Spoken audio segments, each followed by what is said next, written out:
విశాఖ అల్లూరు జిల్లా హుకుంపేట మండలం చీకుమద్దుల పంచాయతీ ముసిరిపాడు గ్రామంలో వేసవి ఎండలు తీవ్రంగా ఉండటంతో ఊటలు ఎండిపోయి గ్రావిటీ స్కీమ్ కూడా నీళ్లు రావడం లేదని, నుయ్యిలో నీళ్లు లేవని 82 కుటుంబాలు 400 వరకు జనాభా కలిగిన ఈ గ్రామంలో ఉన్నాయి.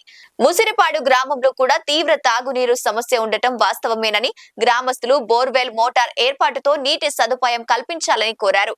హుకుంపేట మండల పరిషత్తు vice MPP Sudipalli Kondalarao demand చేశారు. నా పేరు కాంతమ్మ, చీకుమద్దుల పంచాయతీ ముసిరిపాడు గ్రామం. ఎందుకంటే నీళ్ళ కోసమే చాలా ఇబ్బంది పడుతున్నాము. మాకు అసలు ఈ మంత్ వస్తుంటే నీళ్ళు ఆరిపోతుంది సార్. ఎందుకంటే మా గవర్నమెంట్ నుంచి మాకు సహకారం చేస్తారనేసి మేము ఈ వీడియో పెడుతున్నాము. నైట్ అంతా 10 గంటలకి 12 గంటలకి గింజలు కొట్టుకొని నీళ్ళ కోసం తిరుగుతున్నాం సార్. మేము టార్చులు పట్టుకొని నుయ్యి తెలుస్తుంది. నుయ్యి నుంచి లేదు నీళ్ళు, కుంటి నీళ్ళు అసలు తింటుంటే కొందరికి జబ్బులు జ్వరాలు అన్ని రకరకాలు వస్తుంది సారు. మాకు ఎందుకంటే గవర్నమెంట్ మా కోసమే కనకరించి సహకారం చేస్తారని ఈ వీడియో మేము పెడుతున్నాం సార్. నమస్కారం. అల్లూరి సీతారామరాజు జిల్లా హుకుంపేట మండలము చీకుమద్దుల పంచాయతీ ముసిరిపాడు గ్రామంలో ఈ వాటర్ లేక చాలా ఇబ్బంది అయిపోతున్నాము. ఇది ఆడవాళ్ళు కూడా చుట్టూ నూతి మీద ఇది బిందెలు పట్టుకొని నిలబడే లోపల చూస్తే ఏది కూడా లేదు. అసలు చాలా ఇబ్బందితున్నాము. అదే మన ఈ వీడియో తీసి పెడుతున్నాము. ఆ వీడియో చూసుకుని అసలు గవర్నమెంట్ కూడా ఇది కొద్దిగా మనకు సహకారం చేస్తారేమో అని మేము కనకరించుకుంటున్నాము.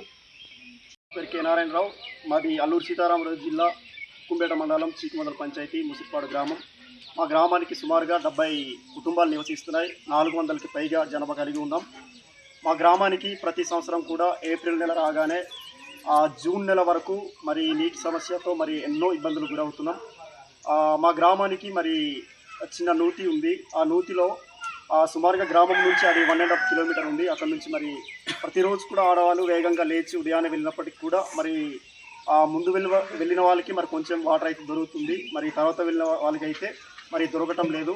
ఈ రీతిగా మరి 400 కలిగినటువంటి యొక్క జనాభాలో మరి చాలామంది మరి చిన్నపిల్లలు మొదలుకొని పెద్దల వరకు అందరికీ కూడా ఏ రీతిగా మరి ఈ యొక్క నీళ్ళైతే సరిపోవడం లేదు.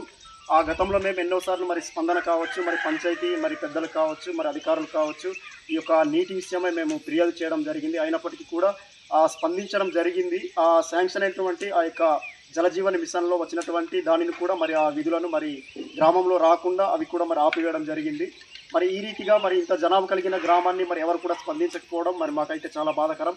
ఈ యొక్క వేసవి రాగానే మాకు సరైన ఊట లేకపోవడం, అదే రీతిగా మరి సరైన ఇటుపక్క చూసినా కానీ ఆ యొక్క నీటి కూడా నిలవలేకపోవడం, మరి ఎక్కడి నుంచి తెచ్చుకుందామన్నా బలంగా ఇది లేకపోవడం వల్ల చాలా ఇబ్బంది పడుతున్నాం.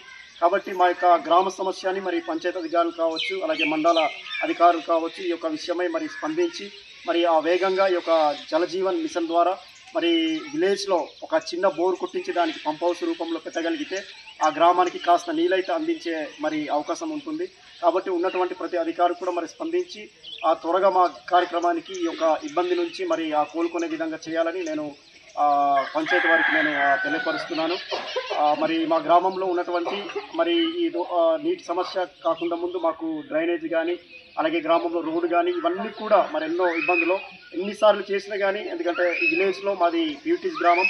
మరి ఏదైతే ఈ యొక్క పిఎం జన్మన్లో మరి ప్రతి ప్యూటీస్ గ్రామానికి కూడా మరి నీళ్ళు ఇస్తాం, అదే రీతిగా మరి రోడ్డు ఇస్తాం, మరి ఇంకా ఏదైనా సమస్య ఉంటే ప్రతిదీ కూడా ఈ యొక్క పిఎం జన్మన్ కింద ఇస్తామని చెప్పి మరి ఇప్పటికీ కూడా మరి హౌసెస్ అయితే మాకు ఇవ్వడం జరిగింది. కానీ మిగతా ఏ పథకం కూడా మాకు ఇవ్వడం లేదు. కాబట్టి ఇవన్నీ కూడా మరి త్వరగా స్పందించి ఈ యొక్క సమ్మర్లోనే ఈ యొక్క బోర్ని ఏర్పాటు చేస్తారని మరి అందరి తరఫున మరి గ్రామం తరఫున నేను మనవి చేసుకుంటూ ఈ యొక్క మాటలు నేను ముగించుకుంటున్నాను. లైక్ చేయండి, షేర్ చేయండి, సబ్స్క్రైబ్ చేయండి. మరిన్ని వీడియోల కోసం బెల్ సింబల్ పై క్లిక్ చేయండి.